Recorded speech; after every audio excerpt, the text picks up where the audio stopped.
Friends, welcome back to Judy's cooking diary. ரொம்ப நாளாக நம்ம சேனலில் வீடியோஸ் போட முடியல. ஒரு சில பர்சனல் ரீசன்ஸ்னால ஒரு பெரிய பிரேக் எடுத்துக்க வேண்டியதாக இருந்துச்சு. இனிமேல் நம்ம சேனலில் கண்டினியூஸாக ரெசிபிஸ் வரப்போகுது. ஸோ இன்னைக்கு நம்ம பார்க்க போகிற ரெசிபி என்னன்னு பார்த்தீங்கன்னா, ஒரு இந்தியன் ஸ்டைல் மக்ரோனி பாஸ்தா எப்படி செய்யறதுன்னு பார்க்கலாம்.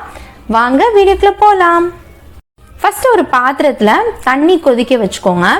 1 டீஸ்பூன் அளவுக்கு உப்பு, எண்ணெய் சேர்த்துட்டு அந்த தண்ணி நல்லா கொதிச்சதுக்கு அப்புறம் 2 கப் அளவுக்கு மக்ரோனி பாஸ்தா சேர்த்துக்கோங்க.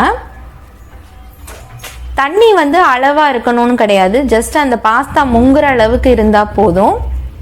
இப்ப பாஸ்தா சேர்த்துட்டு நல்லா கொதிக்க வச்சிருங்க.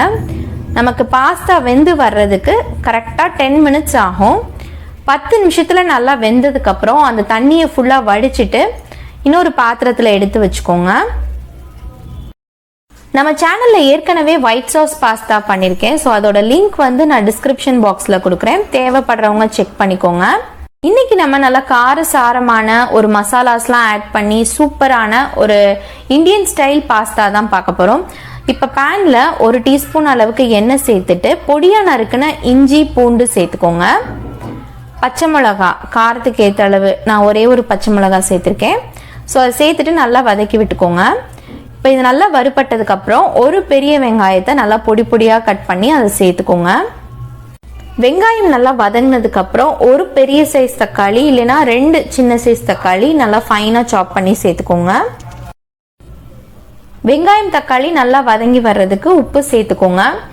இல்லை உங்களுக்கு வெங்காயம் நல்லா கிரன்ச்சியாக இருந்தால் தான் பிடிக்கும் அப்படின்னா உப்பு இப்போ சேர்த்துறாதீங்க, கடைசியாகவே உப்பு சேர்த்துக்கோங்க. அப்போதான் உங்களுக்கு வெங்காயம் சாஃப்டாக வதங்கி வராது. ஸோ எப்படி உங்களுக்கு பிடிக்குமோ அதுக்கேற்ற மாதிரி சேர்த்துட்டு இப்போ நல்லா வதக்கி விட்டுட்டு, எனக்கு வெங்காயம் தக்காளி நல்லா வதங்கினா தான் பிடிக்கும். ஸோ அது மாதிரி நல்லா வதக்கிட்டு காய்கறிகள் சேர்த்துக்கோங்க. எந்த காய் சேர்த்தாலும் நல்லா ஃபைனாக சாப் பண்ணி சேர்த்துக்கோங்க, அப்போ தான் குயிக்காக வெந்து வரும்.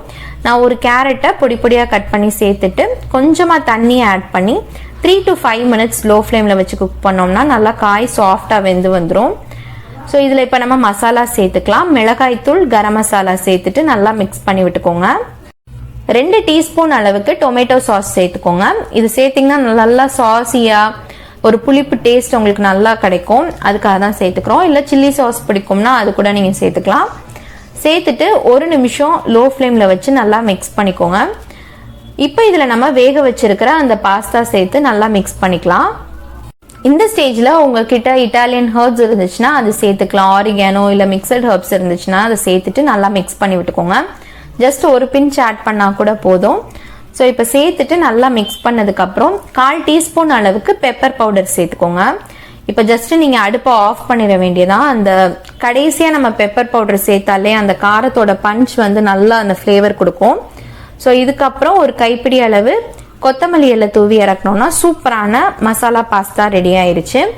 இதில் இன்னும் கொஞ்சம் கூடுதலாக நமக்கு சீஸியாக வேணுங்கிறதுனால, நல்லா க்ரீமியாக வேணும்னா 1 கியூப் அளவுக்கு சீஸ் நம்ம இந்த மாதிரி துருவி சேர்த்துட்டு அந்த ஹீட்லேயே நல்லா சூப்பராக மெல்ட் ஆகி வந்துடும். ஸோ சூப்பரான நல்லா க்ரீமியான சீஸியான மசாலா பாஸ்தா இல்லை இந்தியன் ஸ்டைல் மக்ரோனி பாஸ்தா நமக்கு ரெடி ஆயிடுச்சு. கண்டிப்பா ட்ரை பண்ணி பார்த்துட்டு எப்படி இருந்துச்சுன்னு எனக்கு கமெண்ட்ல சொல்லுங்க. இதே மாதிரி ஒரு சூப்பரான வீடியோல உங்களை மீட் பண்றேன். அது வரைக்கும் பாய்.